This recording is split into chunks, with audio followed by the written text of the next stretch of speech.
Hello students, today we will start a second chapter of English grammar of 7th standard, and your second chapter is pronouns. Okay, pronouns. Pronouns are word used in place of noun. The nouns they replace or refer to are antecedents.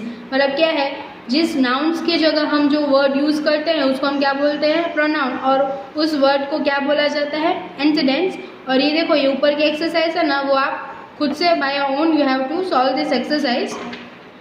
See, types of pronouns. First है personal and possessive pronouns. Personal pronouns are words like I, we, you, he, she, it, they, us, me and them. They replace noun in subject and opposite and object positions. Personal pronoun क्या होता है, जो किसी भी इंसान को personally refer करते हो उसको हम क्या बोलते हैं, personal pronouns. Third one, possessive pronouns. On the other hand are pronouns like mine, your, ours, yours, hers, this and this. So possession. अगर हम खुद के बारे में या किसी और के बारे में बताते हैं तो वो क्या हो जाता है, possessive pronoun. Okay. See, here is the exercise.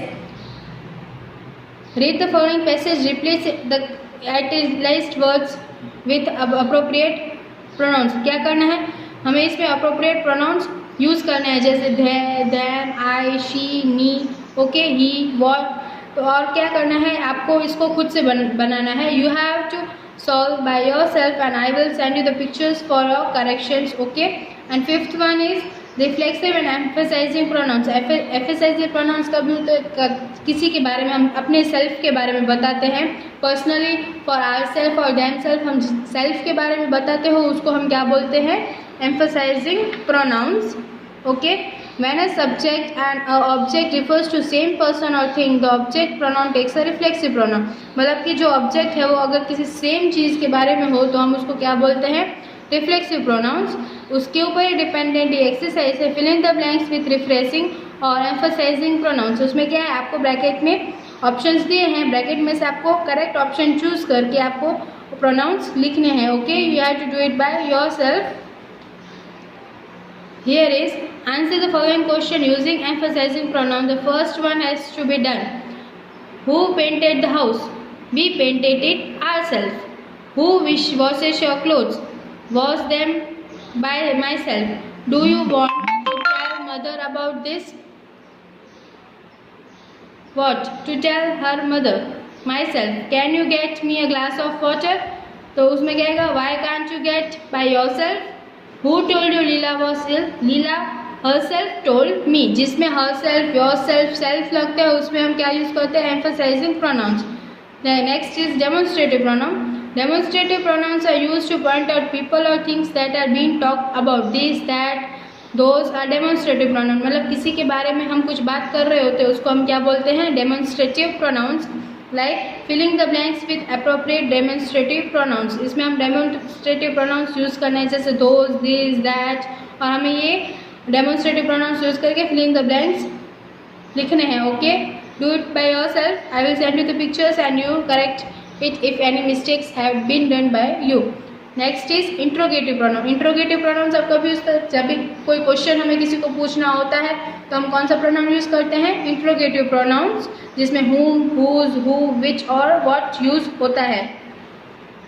Okay, see E1 exercise is dependent on interrogative pronouns, which in what we have to use what, which, whose, who, whom. Okay, and you have to use all these interrogative pronouns and you have to fill the blanks. Okay. Relative pronouns. Relative pronouns क्या होते हैं, अगर किसी के relation में हम किसी को रिलेशन में हम बताते हैं, किसी का कुछ आपस में कनेक्शन होता है तो हम कौन सा प्रोनाउन यूज़ करते हैं, रिलेटिव प्रोनाउंस. जैसे कि हु, हुम, विच, दैट. रिलेटिव, एक दूसरे के साथ जिसका रिलेशन हो उसमें हम कौन सा प्रोनाउन यूज़ करेंगे, relative pronoun. Relative pronoun refers to noun, it follows in the same sentence. Relative pronouns relates the noun which is the rest of information. हाँ, अगर किसी के बारे में हम इन्फॉर्मेशन देना होता है तो हम उसके रिलेशन में किसी के बारे में इन्फॉर्मेशन देना होता है तो हम कौन सा प्रोनाउन यूज़ करेंगे, relative pronoun. Okay, and see this is filling the blanks in which we have to use relative pronouns. जैसे Lara was helping Rohan fix his car which had broken down. The man who answer the phone was quite rude. The main language that is spoken in Odisha is Odia. Fourth one, what did you buy with the money that your mother had given you? Fifth one, I have lost the piece of paper that had all the information. The song that follows this one is sung by my favorite singer. Okay, and the same way you have to fill this exercise also G. Okay, filling the blanks with appropriate relative pronoun, and you have to do it by yourself. Now indefinite pronouns, मतलब अगर किसी को हमें identify करना होता है कौन है कैसा है, किसी के बारे में हमें आइडेंटिफिकेशन करना हो तो उसमें हम कौन सा प्रोनाउन यूज़ करते हैं? Identify pronouns. Like this, see example, each of the children was special. तो हम चिल्ड्रन को आइडेंटिफाई कर रहे हैं कि ये या वो चिल्ड्रन स्पेशल था, तो हम उसको क्या बोलेंगे? Identify pronouns. Filling the blanks with suitable identify pronouns. इसमें क्या करना है? फिलिंग द ब्लैंक्स से आपको ऑप्शन दिए गए हैं, उसको आपको सूटेबल जो भी राइट ऑप्शन है वो आपको इसमें यूज़ करना है. Okay, and you have to do this exercise in your text book.